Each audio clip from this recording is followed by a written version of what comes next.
बिस्मिल्लाहिर्रहमानिर्रहीम। सैनशीन पर तशरीफ़ फरमा कायदीन मजलिस,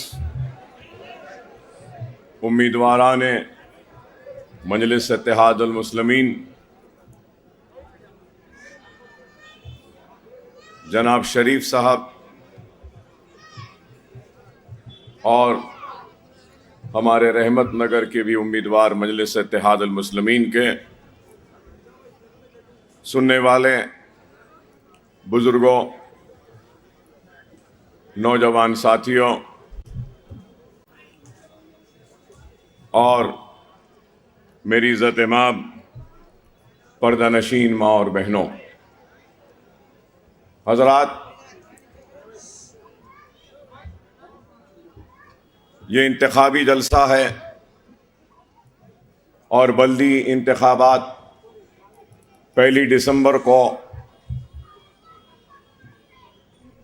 होंगे और आप अपने हक़ राय दही के ज़रिए, अपने वोट के ज़रिए अपने पसंद के उम्मीदवार का इंतखाब करेंगे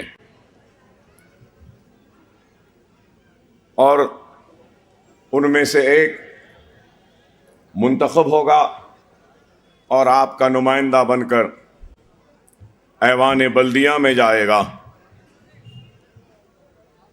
इंतखाबात आज़ादी से लेकर आज तक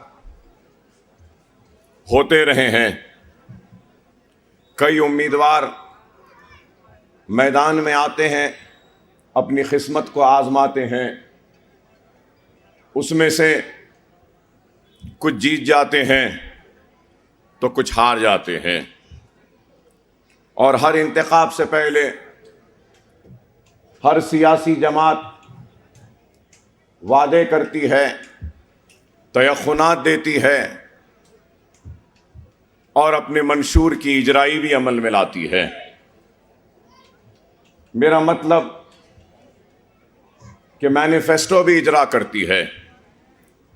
इंतखाबात हो जाते हैं, जीतने वाले जीत जाते हैं, लेकिन कई वादे, कई ऐलानात वफा नहीं होते और मैनिफेस्टोज और इंतखाबी मंशूर किसी कोने में पड़े रहते हैं और चंद साल बाद रद्दी में बेचने में चले जाते हैं। और आज सवाल आपके जहनों में, दिमाग में ये भी आएगा कि अगर आज अकबरुद्दीन ओवैसी आपके दरमियान में खड़ा है और अपनी जमात की इंतखाबी मुहिम में हिस्सा ले रहा है, तो आपके जहन में भी यह सवाल आएगा कि आखिर में मजलिस इत्तेहादुल मुस्लिमीन को वोट दूं तो क्यों दूं और दूसरे पार्टियों को क्यों ना दूं, यह भी सवाल होगा।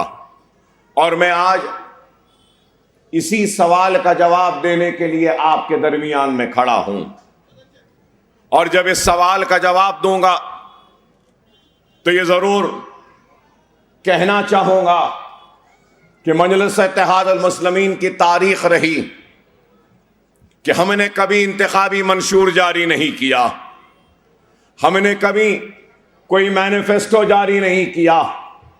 मजलिस इत्तेहादुल मुस्लिमीन का हिया ऐसे उस वक्त में हुआ जब हमारी लहलहाती हुई खेतियां उजड़ चुकी थीं, हमारी आबादियां खाक की ढेर में तब्दील हो चुकी थीं, हमारे तख्त ताज अजायब घर की जीनत बन चुके थे, हमारे महलात वीरान हो चुके थे, हमारी जागीरें लुट चुकी थीं, हमारा मनसब लुट चुका था, हमारे हवेलियां वीरान हो चुकी थीं। रातों रात जो कल तक एक रईस था, सुबह के सूरज के निकलने पर गुर्बत का शिकार हो गया, फुटपाथ पे आ गया, महलों से निकलकर, ड्योड़ियों से निकलकर बंडियों में आ गया, ठेला बंडी ढकलने में आ गया, सरकारी नौकरियां छीन ली गई। एक कलम की जुम्बिश से हजारों मुस्लिम मुलाजिमीन को अपनी मुलाजिमत से हाथ धोना पड़ा। ऐसे उन हालात में मजलिस इत्तेहादुल मुस्लिमीन का जब अहिया हुआ, फख्र मिल्लत अलैहिर्रहमान ने अपने अहिया जब मजलिस का किया तो उन्होंने सबसे पहले अगर कोई नारा लगाया या माला किया या फिर आवाज दी तो वो आवाज यही थी कि एक मरकज सियासी पे जमा हो जाओ और एक मरकज सियासी के जरिए अपने मसाइल को तुम हल कर सकते हो। दूसरा अगर वादा किया या दूसरा ऐलान किया तो कहा कि अक़लियतों की और बिलखुसूस मुसलमानों की तालीमी पसमानदगी को दूर करेंगे, कमजोर मईशत को इससे काम बख्शेंगे। और जो सोच, जो फिक्र, जो बात आज से 62 बरस पहले फख्र मिल्लत अलैहिर्रहमान ने कही, मजलिस इत्तेहादुल मुस्लिमीन फख्र मिल्लत अलैहिर्रहमान के बाद सालाने मिल्लत के दौर में भी इन्हीं बातों पर कायम रही। मरकज सियासी तालीमी पसमानदगी को दूर करना और मजलिस इत्तेहादुल मुस्लिमीन आज भी उसी सोच, उसी फिक्र, उसी पैगाम को लेकर आज नकीब मिल्लत बैरिस्टर असदुद्दीन ओवैसी साहब की क़यादत में भी यही काम कर रही है। और मजलिस इत्तेहादुल मुस्लिमीन सिर्फ ज़बानी जमा खर्च नहीं करती बल्कि ऐवानों में पहुंचकर इख्तिलार को मजबूर करती है, झिझोड़ती है कि वो हमारी बात को न सिर्फ सुने बल्कि हमारी बात पे अमल करें। और इस हकीकत से कोई इनकार नहीं कर सकता कि आपने देखा कि जब से ऐवान असेंबली में मजलिस इत्तेहादुल मुस्लिमीन के फ्लोर लीडर की हैसियत से मैं जिम्मेदारी को निभाया तो मुझे याद है उस वक्त अक़लियतों का बजट आंध्र प्रदेश की असेंबली में 26 करोड़ रुपया था। 26 करोड़ रुपया था बजट। और जब मैं कायद मजलिस ऐवान असेंबली पार्टी बना आंध्र प्रदेश में तो उस वक्त बीसीज को स्कॉलरशिप थी, एससीज को स्कॉलरशिप थी, एसटी को थी, लेकिन मुसलमानों को नहीं थी।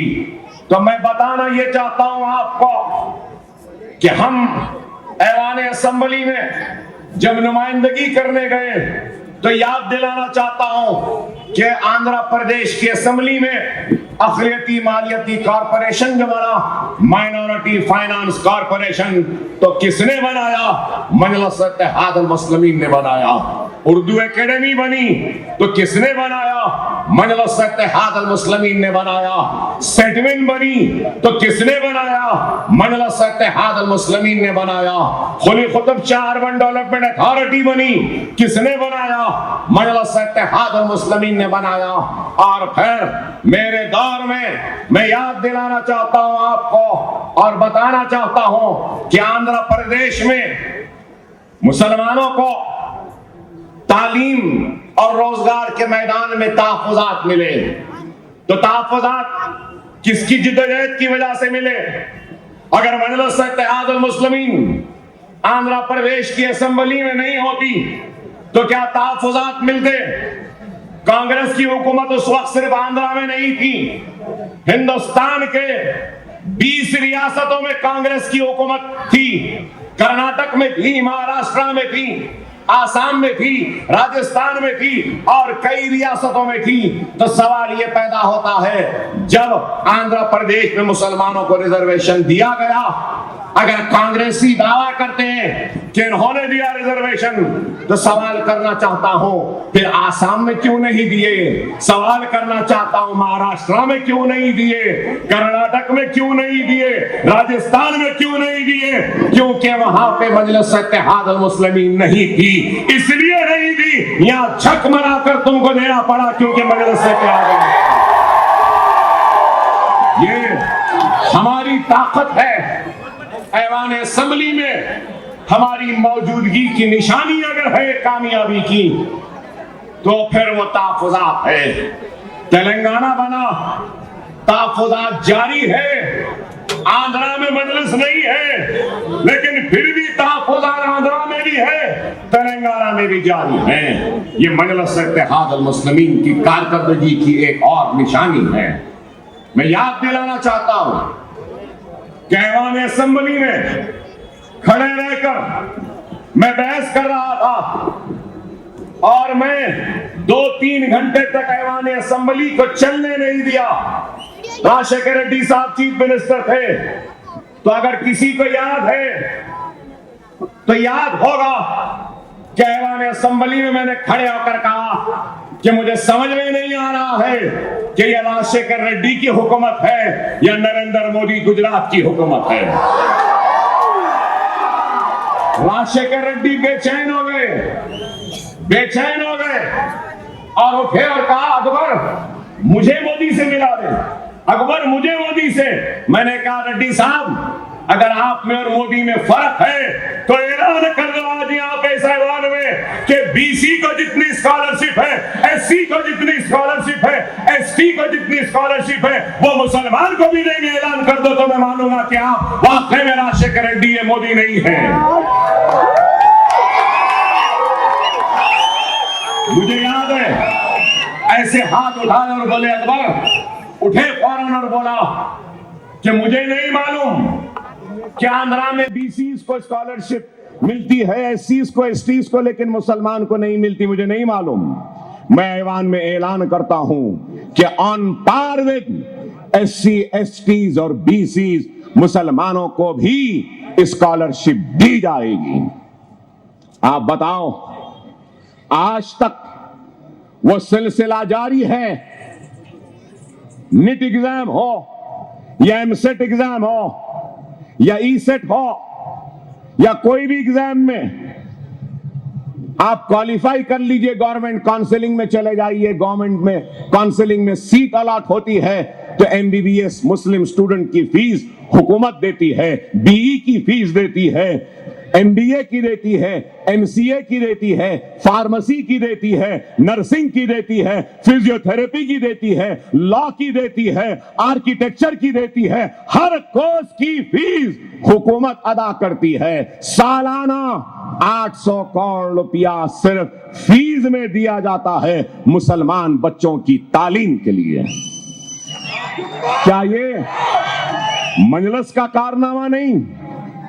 अरे हमने काम किया और आज भी बताओ, ऐवान असेंबली में खड़े हो जाते हैं तो वक्त के चीफ मिनिस्टर को हमारी बात पर सुनने पर हम मजबूर करते हैं। और क्यों मजबूर करते हैं? कि हम पूरी तैयारी के साथ आते हैं, पूरे आदाद शुमार के साथ आते हैं, पूरा होमवर्क कर आते हैं, पूरी स्टडी करके आते हैं और किसी से डरते या घबराते नहीं हैं। इस वजह से कि अकबरुद्दीन ओवैसी ला इलाहा इल्लल्लाह मुहम्मदुर रसूलुल्लाह कलमा पढ़ने वाला मुसलमान है, किसी से डरने या घबराने वालों में से नहीं है। क्योंकि मेरा ईमान कहता है कि जिस दिन मौत मुकर्रर है उस दिन मौत है, कोई नहीं बचा सकता, और जिस दिन मौत नहीं है तो कोई नहीं मार सकता। आज भी जिंदा खड़ा हूं। हमने मसाइल को हल करवाया, चाहे राजशेखर रेड्डी का दौर हो या फिर उसके बाद हो। अल्लाह हमारी जबान की लाज रखता रहा। याद दिलाऊं कि मैंने कहा था कि कांग्रेस का आखिरी किरण होगा। आज बताओ कहां है? गुमनामी में है, नहीं मालूम कहां चला गया। नरसिम्हा राव की मौत पर खड़े रहकर कैसी तकरीर की थी, दुनिया ने देखा। डरे और घबराए बगैर हमने हक को अदा किया। बाबरी मस्जिद को शहीद करने वालों के खिलाफ हमने आवाज बुलंद की ऐवान असेंबली में। तमाशाई बनकर अल्लाह के घर को शहीद करने वाले उस नरसिम्हा राव के हमने किस तरीके से धज्जियां उड़ाई, ऐवान असेंबली में आज भी तारीख बनकर है। क्या कोई कर सकता है, कह सकता है?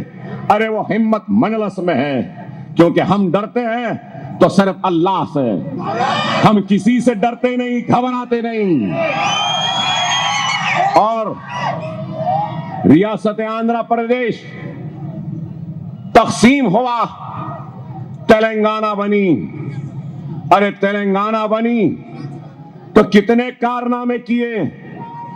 अरे मेरे भाई, ताकत जिसके पास होती है ना, उसके सामने हर कोई झुकता है। बेशक हमारे पास तादाद नहीं, हमारे पास तादाद नहीं है, लेकिन हम साथ हैं। लेकिन साथ ऐवान असेंबली पे 294 पर भी भारी थे, अब 120 पर भी भारी हैं। आज ये शादी मुबारक, कल्याण लक्ष्मी कौन लाए? लोग बोलते हैं टीआरएस लाई, नहीं। राजशेखर रेड्डी के दौर में अकबरुद्दीन ओवैसी मजलिस इत्तेहादुल मुस्लिमीन ने इज्तिमाई शादियों का आगाज करवाया था, ऐवान असेंबली में बहस कर कर, और हमारी वजह से इज्तिमाई शादियां होती थी राजशेखर रेड्डी के दौर में। तेलंगाना बनने के बाद पहली तकरीर में मैंने कहा कि इज्तिमाई शादियों में आकर दूल्हों को बैठने में शर्मिंदगी होती है, बच्चियों को शर्मिंदगी होती है, आप इनको दीजिए, ये सबसे बड़ा मसला है। तो उसके बाद हमारे मुतालिबे पर शादी मुबारक की स्कीम का आगाज हुआ। आज भी है शादी मुबारक, हमने किया। शादी मुबारक छोड़िए, उर्दू को दूसरी सरकारी जबान का मौक़िफ़ दिलवाया। किसने दिलवाया? मजलिस इत्तेहादुल मुस्लिमीन ने दिलवाया। इस्लामिक सेंटर के लिए 10 एकड़ की जमीन के लिए लड़कर दिलाए कौन? हम दिलाए। अनीसुल गुरबा की जमीन कौन लड़कर लिए? हम लिए। अनीसुल गुरबा यतीम खाना तामीर हो रहा है, किसने करवाया? हमने करवाया। बेगमपेट टास्क फोर्स ऑफिस को पुलिस वालों से खाली करवा कर हमने वक्फ बोर्ड के हवाले करवाया। किसने? मजलिस ने। आप बताओ, हजरत बाबा शरफुद्दीन साहब की पहाड़ी की जमीन किसने दिलवाई? मजलिस इत्तेहादुल मुस्लिमीन ने।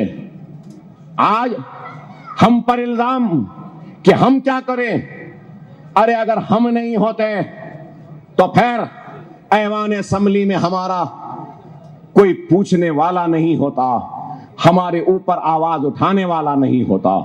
आंध्र प्रदेश के टूटने के बाद, आंध्र प्रदेश बनने के बाद क्या कोई हमारी आवाज सुनाई देती है? आंध्रा में, आंध्रा की असेंबली में कोई हमारी मसाइल पे आवाज उठाता है?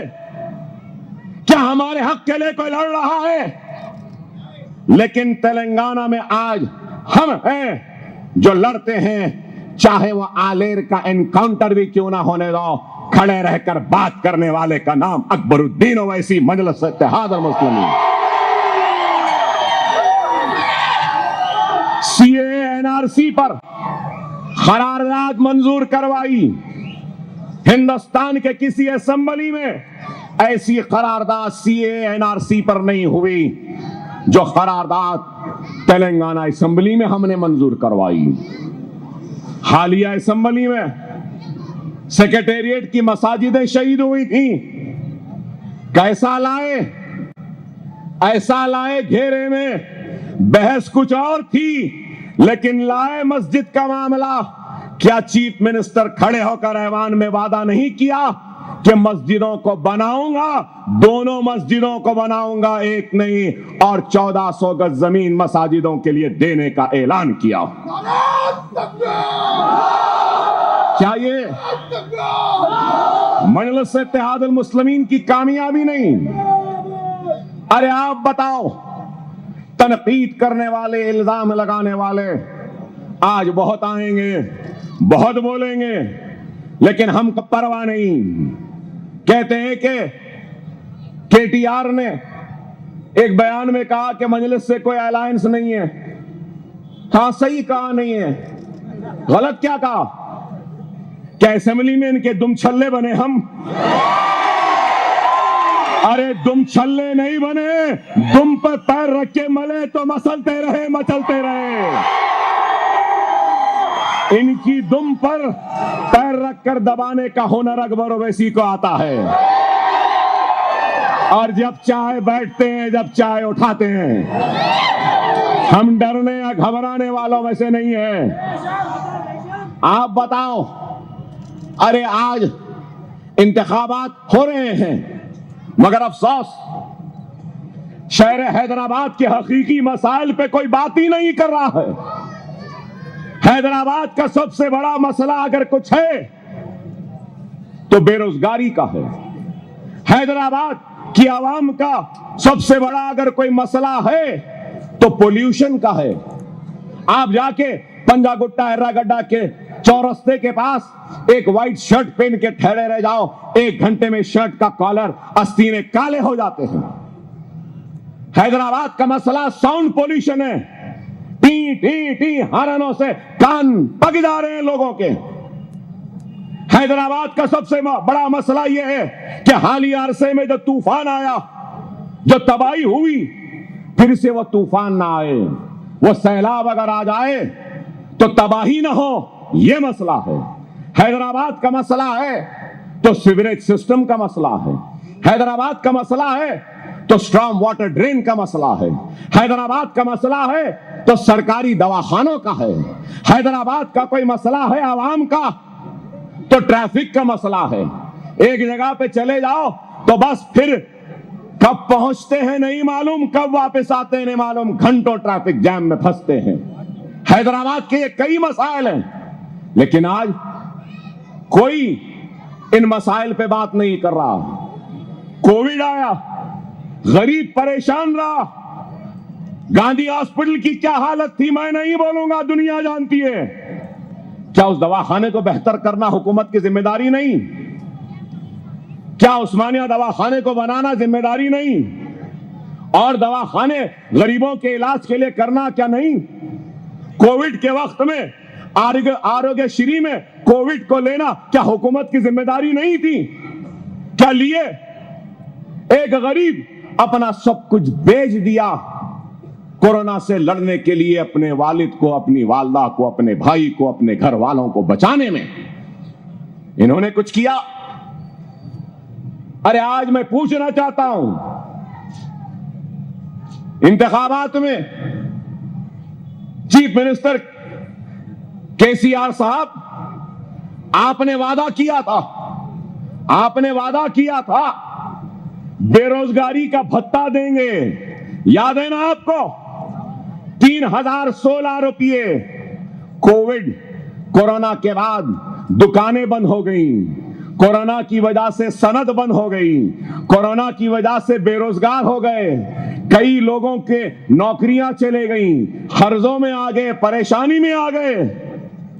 भत्ता कब देंगे या नहीं देंगे? दो ना, अब जरूरत है। ये तूफान आया, सैलाब आया, लोगों के घरों में पानी चला गया तो बोलते हैं नहीं, तालाबों पे एनक्रोचमेंट हुआ, तालाब ऐसे हो गए। हां हुआ, गरीब को क्या मालूम? एक मासूम जाकर जमीन दिखी, खरीद लिया। हुकूमत का काम था कि तालाबों के जमीनों को, तालाबों के पुश्तों की हिफाजत करते, ये नाकाम हुए। हुसैन सागर कट्टा, ये हुसैन सागर हुसैन शाह वली रहमतुल्लाह अलैह का बनाया हुआ कितने एकड़ पर था? जब बनाया गया तो 4700 एकड़ पर था। कितना? 4700। आज कितना है? 700 एकड़ पर भी नहीं है। तो कहां गए 4000 एकड़? नेकलेस रोड में गए, वहां की दुकानों में गए, नरसिम्हा राव वो मनुष्य की समाधि में गए, वो एनटी रामाराव की समाधि में गया, वो लुम्बिनी पार्क में गया। तालाबों में गरीबों का घर है तो मारने आते, तोड़ने आते। मैं चैलेंज करता हूं, जाओ उन समाधियों को भी निकाल कर फेंको, देखते हैं तुम में हिम्मत है क्या। इंक्रोचमेंट नहीं है? क्या वो इंक्रोचमेंट नहीं है? अब अगर बोले तो बोलते नहीं मख्ते मदार है, हम ही नजर आते हैं उसमें।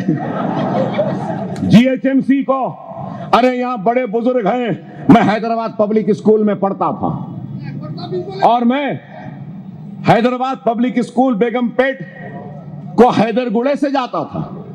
हमारी स्कूल की बस कभी छूट जाती तो हम लिबर्टी थिएटर बशीरबाग पे था, पुराना, अब नहीं है। अब लिबर्टी थिएटर नहीं है, बुजुर्गों को मालूम। जहां बल्दिया का दफ्तर है ना, आज बल्दिया का दफ्तर जो बड़ी बिल्डिंग है जीएचएमसी की, वो बिल्डिंग किस पे है मालूम आपको? हुसैन सागर कट्टे के बड़े नाले के ऊपर बनी हुई है। क्या मैं गलत कह रहा हूं मौलवी साहब, बताइए? यहां कई बुजुर्गों ने देखा होगा, वहां बस स्टॉप था और एक होटल भी थी, अकबर होटल मशहूर थी वहां पे, होटल भी थी वहां पे, और वहां पे बस स्टैंड था। इतना खूबसूरत, मैं कह रहा हूं इतना खूबसूरत। सिकंदराबाद कट्टे में गेट नहीं थे, पहले गेट नहीं थे, खुद ब खुद एक लेवल पे पानी आया तो बहता था। बड़ा ऐसा ऊपर से ऐसा चट्टान पत्थर खूबसूरत, जब भी पानी भर जाता था तो ऐसा पानी ऊपर से नीचे गिरता था, इतना खूबसूरत दिखता था कि हम खड़े रहते थे, मैं और असद साहब घंटों तक देखते थे। इतना खूबसूरत पानी गिरता हुआ बहता हुआ जाता था। कहां गया वो नाला? किधर गया वो नाला? आज गरीब के घर को तोड़ने आते, आप जो नाले पे बनाए उसका क्या? जो सिकंदराबाद कट्टे पे हुकूमतों ने कब्जा किया उसका क्या? 117 बरस में बारिश नहीं हुई, इतनी बारिश हुई, लेकिन फिर भी गंडीपेट का दरवाजा एक भी नहीं खुला। तो पानी जा रहा कहां? किधर जा रहा? Outer ring road, catchment area पूरा बंद कर दिए, मुर्दा कर दिए हिमायत सागर, उस्मान सागर को, और अब बोल रही नहीं मैं गोदावरी से लाके पानी डालूंगा। क्यों डालते? जिसका पानी वहां आने दो ना, वो पानी जो रोक दिया गया उसको वापस ला लो। गोदावरी कृष्णा से पानी लाके डालने की जरूरत नहीं है। मूसा नदी का डैम, इतनी बारिश हुई, मूसा नदी से आगे बढ़ने के बाद मूसा नदी के गेट खुल नहीं रहे थे तो तोड़ना पड़ा उन गेटों को। हाँ बताओ, इंतखाबात हो रहे हैं तो सिर्फ ये बातें वो बातें, एक बोल रहा सर्जिकल स्ट्राइक करूंगा तो एक हथेली में जन्नत बिछा बता रहे मैं ऐसा कर दूंगा वैसा कर दूंगा, 20,000 लीटर माफ कर दूंगा, ये कर दूंगा। अरे जो लॉकडाउन में लाइट के बिल बड़े बड़े आए थे पहले उसको माफ करो। सही है ना गलत? सिर्फ बस ऑटो के खातिर चक्कर में लाना। 5 बरस पहले एक चक्कर दिए थे नहीं दिए थे? कौन सा चक्कर? 2 बेडरूम यहां इतने लोग हैं। चलो दिल पे हाथ रखकर बोलो, यहां पूछता हूं क्या एक को भी 2 बेडरूम मिला? इधर मिला, उधर मिला।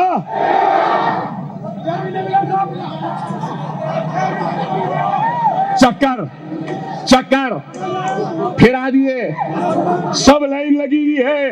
क्या 2 बेडरूम दरखास्त? 2 बेडरूम दरखास्त, कलेक्टर ऑफिस पे लाइन, फार्मा बिक रही, टीआरएस के दफ्तर पे धंधे फॉर्म भरने के। क्या 2 बेडरूम मिला? कब मिलेगा? कब देने वाले हैं? अरे मैं आज आते आते देख रहा था, हाउस होल्ड सर्वे कराए थे इन्होंने, याद है आपको? पूरा बंद। क्या बस घर में कौन लोग हैं, कितने लोग हैं, घर का नंबर क्या है, पूरा कराए। क्या नतीजा निकला बाबा उसका? सिर्फ यही, बस कुछ भी करो फिराओ लोगों को। अब हमको नहीं फिरा सकते, उस वास्ते हमसे डरते हैं। देखिए, as per intensive house hold सर्वे, मेरा सर्वे नहीं, केसीआर साहब तेलंगाना हासिल करने वाले, तेलंगाना के महात्मा केसीआर, तेलंगाना के चीफ मिनिस्टर केसीआर, उनका सर्वे बोल रहा है 6,10,000 फैमिलीज को उनके सर्वे में एलिजिबल पाया गया जिनको 2 बेडरूम का घर देना है, दिए। अब बोल रहे हैं 1 लाख बनाए। अरे बाबा 5 बरस पहले 6 लाख आए थे, अब अगर कराएंगे तो 10 लाख होना पड़ेगा। कहां से देंगे? मैं बोला था, एरागड्डा में मेरी रैली हुई थी 5 बरस पहले, मैं बोला था ये धोखा है, मैंने कहा था, तो मुझ पर तनकीद करें। मैंने कहा कि ये बिल्कुल गलत है, धोखा है, नहीं दे सकते। बोले नहीं हम देंगे, 12 लाख घर भी है तो बनाएंगे। अरे बाबा 5 साल हो गए, 5 साल हो गए, क्या बने? भत्ता मिला? आपको मालूम ये कोविड के बाद में तेलंगाना पब्लिक सर्विस कमीशन में कितने बेरोजगारों ने नौकरी के लिए दरखास्त दिया, आपको मालूम? मैं अभी देखकर हैरत हुई मुझे। 24 लाख लोगों ने नौकरियों की दरखास्त दी तेलंगाना पब्लिक सर्विस कमीशन में। 24 लाख देने के बाद भी आप बेरोजगारी का भत्ता नहीं देंगे? कब देंगे? जीएसटी अब बोल रहे हैं तकरीरों में, बीजेपी ऐसी, बीजेपी वैसी, बीजेपी ऐसी, बीजेपी वैसी। हां, बीजेपी की तायद करे वक्त बीजेपी ऐसी नहीं थी। अब जो बोल रहे हैं सो बाप भी बोल रहे हैं, बेटे भी बोल रहे हैं, बीजेपी ऐसी है, बीजेपी आई तो वैसा हो जाएगा, बीजेपी आई तो ऐसा हो जाएगा, सब हो जाएगा। बाबा नोटबंदी में बीजेपी की तायद क्यों करे? फिर सही है या गलत? मैं अकेले खड़े रहकर ऐवान में लड़ा तो बोले अकबर साहब प्राइम मिनिस्टर को ऐसा नहीं बोलना चाहिए। मैंने कहा कहां का प्राइम मिनिस्टर? प्राइम मिनिस्टर ने खुद कहा कि फकीरों नहीं बोलना है, बड़ा अच्छा काम है, ब्लैक मनी बचेगा, ऐसा होगा। बड़े नसीहत दे रहे थे असेंबली में ठहर के, फिर बाद में खुद बोलने लगे नहीं नोटबंदी से नुकसान हुआ। हम बोले वक्त समझ में नहीं आया। जीएसटी का बिल लाए, जीएसटी का बिल लाए, ऐवान में मैं खड़े होकर कहा डिवोल्यूशन के फंड्स स्टेट को कम आएंगे, नहीं मिलेंगे। आप जीएसटी में साइन मत करो, स्टेट का नुकसान है, फाइनेंसेस का नुकसान है, हमको नहीं मिलेगा। तो उठ के बोले अकबर साहब आप फिक्र मत करिए, यही जुमला था, अकबर साहब आप फिक्र मत करिए, हमारा पैसा कहीं नहीं जाएगा, हमारा पैसा आ जाएगा। आया? क्या बोले मोदी सरकार? मोदी बोले जीएसटी का पैसा नहीं मिल सकता, कोविड की वजह से पैसे नहीं है, खजाना खाली है, हमारे पास कुछ भी नहीं है, खर्च ले लो। खर्च भी लेना, खर्च का इंटरेस्ट भी देना। आप बोलो, आप बताओ। और फिर तेलंगाना हासिल करने वाले काबिल, और फिर हम कुछ बोले तो अकबर साहब ऐसा बोले, अकबर साहब वैसा बोले। अरे भाई गलत क्या बोल रहा हूं? आप बताइए। स्टेट के मफाद की बात कर रहा हूं, लेकिन नहीं, आज सिर्फ बातें अजीब हंसी आती है मुझे। हकीकी मसाइल पे कोई नहीं बोलने वाला। इन्होंने हम ये स्ट्राइक कर देंगे, हम वैसा कर देंगे, हम ऐसा कर देंगे। अरे वाह बाबा, हकीकी मसाइल पर से तवज्जो मत हटाओ। वोट मांगना है तो मसाइल की बुनियाद पर वोट मांगो। आवाम के दुख और तकलीफ को दूर करने के वादे पर वोट मांगो। आवाम के तकलीफ में साथ रहने पर वोट मांगो। आवाम के बुनियादी सहूलतों को मुहैया करने पर वोट मांगो। पानी पिलाने पे वोट मांगो, बिजली देने पे वोट मांगो, पार्क बनाने पे वोट मांगो, प्लेग्राउंड बनाने पर वोट मांगो, दवाखाने बनाने पर वोट मांगो, सीवरेज सिस्टम को ठीक करने पे वोट मांगो, स्ट्रॉन्ग वाटर ड्रेन पे वोट मांगो, बेरोजगारी को दूर करने पे वोट मांगो। नहीं, क्या है, हम उनको ऐसा कर देंगे, हैदराबाद को वैसा कर देंगे, मजलिस ऐसा मजलिस वैसा।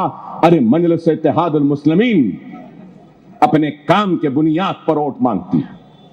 ऐवान असेंबली में हमने काम किया, बेशक यहां से हमारा एमएलए नहीं, आज नहीं है, मेरा ईमान है इंशाअल्लाह आने वाले कल में हमारा एमएलए होगा, यहां से होगा ना, होगा ना, इंशाअल्लाह होगा, बशर्त ये कि हमारे सफों में इत्तेहाद आ जाए। हमको अपने सफों में इत्तेहाद को पैदा करना होगा।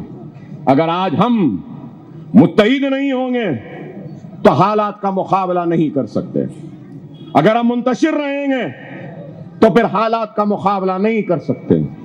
जज्बाती तकारीर व नारों से मसाइल का हल नहीं होता।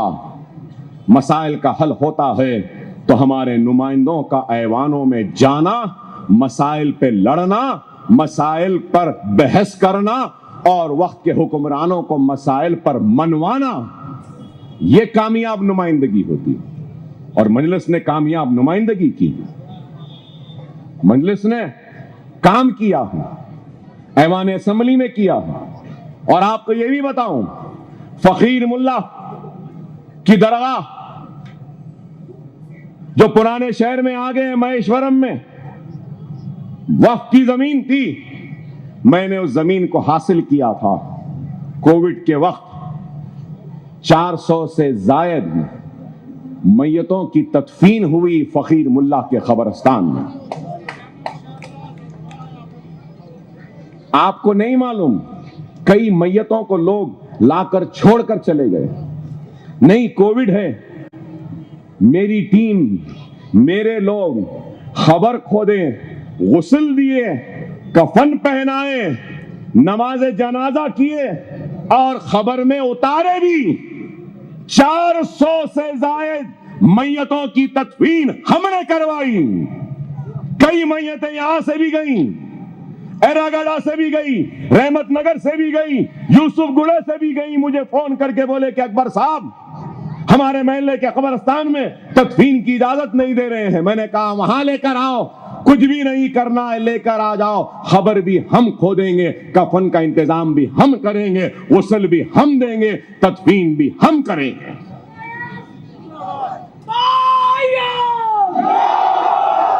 अरे हमने काम किया, सिर्फ बातें या जबानी जमा खर्च नहीं की। और आज भी मैं कह रहा हूं, खड़े रहकर ये वो बोल देना बड़ा आसान है, लेकिन मैं बाज कमबख्तों का नाम भी नहीं ले रहा हूं, नहीं लेना चाहता हूं, उनको अहमियत भी देना नहीं चाहता। कोई अहमियत नहीं है उनकी। मेरी जबान से उनका नाम लेकर मैं उनको अहमियत देकर मुकाबले में उतारना नहीं चाहता। हैदराबाद में उनका वजूद था ही नहीं, इंशाअल्लाह उनका वजूद मजलिस और हम मिटा देंगे। मेरा इशारा किसके तरफ है समझ गए ना? मियां भाई जरा होशियार होता है, सही है ना? समझे ना? हाँ, मैं नहीं करूंगा जिक्र चाय वालों का, नहीं। खैर, ये जरूर कहूंगा कि खुदारा वक्त और हालात को देखो कि हालात किस तरफ करवट ले रहे हैं। हमारा दुश्मन पूरी सरो सामानी के आलम में आगे बढ़ रहा है और कोई मौका खोना नहीं चाहता। हमको खत्म करने का, हमको तबाह करने का, हमको बर्बाद करने का और हमारी आबादियों पर भी वो हमला करने का मंसूबा रखता है। ऐसे हालात में, ऐसे मंसूबों का क्या हम जज्बाती तकारीरों से मुकाबला कर सकते हैं? नहीं मेरे भाई, याद रखो, याद रखो, हालात का मुकाबला हम अगर कर सकते हैं तो एक मरकज़ सियासी पर आने से कर सकते हैं। हालात का मुकाबला हम इत्तेहाद से कर सकते हैं। हालात का मुकाबला हम इनफरादियत से नहीं कर सकते हैं, इज्तिमाइयत से कर सकते हैं। हालात का मुकाबला हम जमात के परचम तले आकर कर सकते हैं। और अगर ऐसे हालात आएंगे तो इस रात की शब खुले आसमां के नीचे खड़े होकर अल्लाह और उसके रसूल की कसम खाकर कह रहा हूं, अगर ऐसे हालात आएंगे तो सबसे पहले अकबरुद्दीन ओवैसी, असदुद्दीन ओवैसी अपने सीनों पे गोलियां खाएंगे, मर जाएंगे और अपनी लाश पर मिल्लत को खड़ाएंगे, लेकिन मिल्लत की लाशों पर खड़े रहकर हम क़यादत नहीं करेंगे। मैं मरना तैयार हूं, मैं गोली खाने तैयार हूं आपके लिए, मैं हथकड़ियां पहनने तैयार हूं आपके लिए, पैरों में बेड़ियां पहने तैयार हूं, जेल में जाने तैयार हूं आपके लिए। मगर मेरी आपसे सिर्फ एक ही दरखास्त है, मेरी हिम्मत आप है, मेरी ताकत आपका इत्तेहाद है, मेरा जुनून आपकी दुआएं हैं।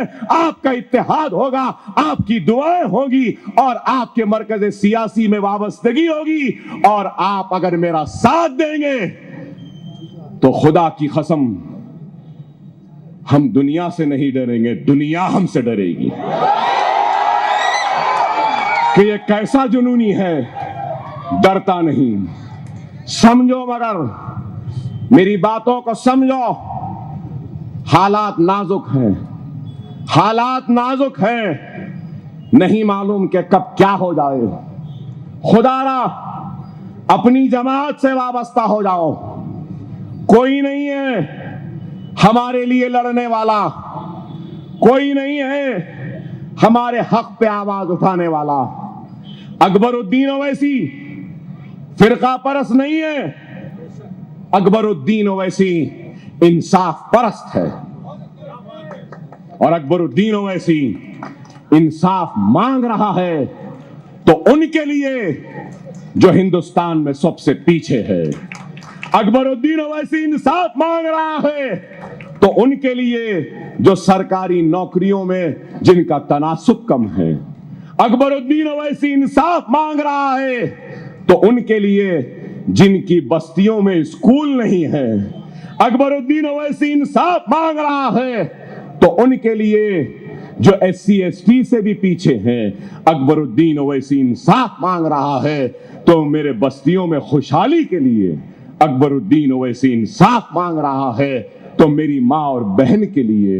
अकबरुद्दीन ओवैसी इंसाफ मांग रहा है उन बच्चों के लिए जिनको पढ़ने के लिए स्कूल तक मुहैया नहीं उनके बस्तियों में। क्या सच्चर कमेटी ने नहीं कहा कि मुसलमानों के बस्तियों में स्कूल नहीं? बहैसियत अवामी नुमाइंदा मेरी जिम्मेदारी है। और जिम्मेदारी क्या है? एक आदमी ताकतवर है, एक आदमी कमजोर है, तो बहैसियत MLA मैं ताकतवर की मदद करूं या कमजोर की मदद करूं? तो हिंदुस्तान में सबसे कमजोर कौन है? कौन है? मुसलमान है।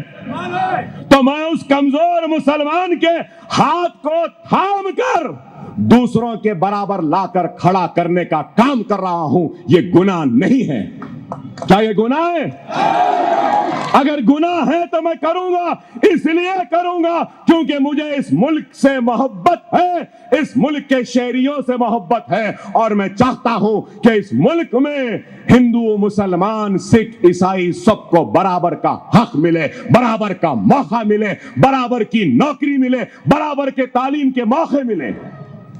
क्या गलत है? क्या गुनाह है?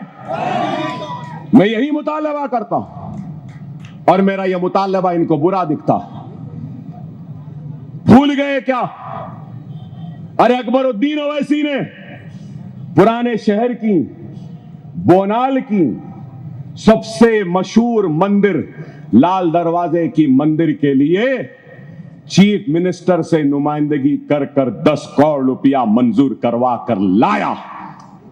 अफजलगंज की मस्जिद के लिए भी लाया, उसके साथ इस मंदिर के लिए भी लाया। अरे हम किसी के साथ नाइंसाफी नहीं करते। दारुस्सलाम के दरवाजे सबके लिए खुले हैं। हिंदू भी आ सकता है, सिख भी आ सकता है, ईसाई भी आ सकता है, पारसी भी आ सकता है, मुसलमान तो आते ही हैं। हर एक के लिए है। मगर यह जरूर कहना चाहता हूं, हिंदुस्तान किसी की जागीर नहीं है। हिंदुस्तान किसी एक का नहीं है। हिंदुस्तान पर माथे पर तिलक लगाने वाले का जितना हक है, सर पे टोपी पहनकर सुन्नत पालने वाले का भी उतना ही हक हिंदुस्तान पर है। सर पे पगड़ी बांधने वाले सिख का भी उतना ही हक है। गले में सलीब पहनने वाले का भी उतना ही हक है इस मुल्क पर।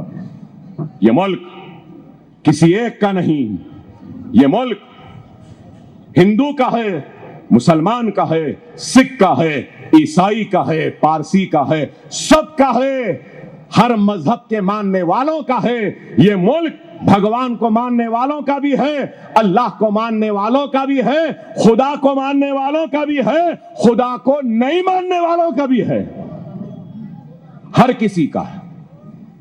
और आज अगर मैं अपने हक के लिए लड़ता हूं तो इनका बुरा दिखता है। अरे याद रखो मेरे प्यारे भाइयों, याद रखो, कानून चौराहों पर, बाजारों में, गलियों में, ऐसे जलसों में नहीं बनते। कानून बनते हैं तो ऐवान पार्लियामेंट में बनते हैं, ऐवान असेंबली में बनते हैं, ऐवान बल्दिया में बनते हैं। और अगर हमारे नुमाइंदे ऐवानों में नहीं होंगे तो फिर हम कैसे उस कानून पे लड़ेंगे जिस पर हम समझते हैं कि यह कानून गलत है, यह कानून सही नहीं, यह कानून ऐसे नहीं होना चाहिए। अगर आप रहेंगे ऐवान में तो बोल सकेंगे। और जमहूरियत में याद रखो, अपने नुमाइंदों की मौजूदगी से ताकत का अंदाजा होता है। अगर हमारे नुमाइंदे नहीं तो फिर ताकत नहीं होती। खुदारा इस बात को समझो, हालात को देखो। आज क्या हालात हैं, कांग्रेस का हाल भी क्या है, अब मुझसे बेहतर आप जानते हैं। राजस्थान में एमएलए भाग गए, मध्य प्रदेश में एमएलए भाग गए,